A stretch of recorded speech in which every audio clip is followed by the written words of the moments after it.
थेट जाऊयात मेळघाट मतदारसंघामध्ये, जिथं प्रहार पक्षाच्या उमेदवाराचं पारडं जड दिसतंय। त्यामुळे इथला संभाव्य आमदार कोण आहे, उत्सुकता प्रचंड आहे। थेट पाहूयात ग्राफिक्सच्या माध्यमातून।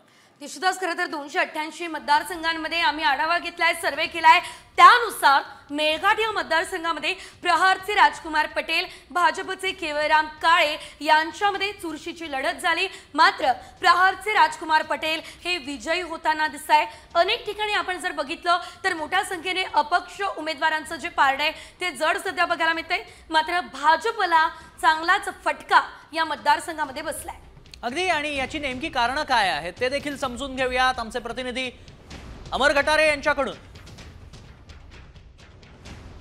राजकुमार पटेल यांनी आणलेले विकास कामं पाहता त्यांनी मतदारांनी जो आहे त्यांच्या बाजूने कौल दिला असल्याचं दिसून येत होतं। मात्र असं असताना या ठिकाणी जे आहे काट्याची टक्कर जी आहे पाहायला मिळाली, कारण की केवळराम काळे यांनी सतत जो आपला जनसंपर्क होता तो जनसंपर्क वाढवला होता। सोबतच नवनीत राणा यांनी केवळराम काळे यांच्यासाठी मोठ्या प्रमाणात जाहीर सभा घेतल्या होत्या। भाजपचे जे बडे नेते देवेंद्र फडणवीस यांनी सुद्धा या ठिकाणी केवळराम काळे यांच्यासाठी सभा घेतली। त्यामुळे जे आहे प्रचारात जे आहे केवळराम काळे यांनी आघाडी घेतली। मात्र असं असताना मात्र शेवटच्या 2 ते 3 दिवसामध्ये जे या ठिकाणचे विद्यमान आमदार राजकुमार पटेल जे आहे यांनी आपली प्रचारातली आघाडी वाढवली आणि प्रत्येक मतदारापर्यंत ते पोहोचले। त्यामुळे आता या ठिकाणची जी निवडणूक आहे अतिशय चुरशीची होती। मात्र असं असताना या ठिकाणी जे आहे राजकुमार पटेल यांचं जे पारडं आहे ते जड असल्याचं दिसून येत आहे।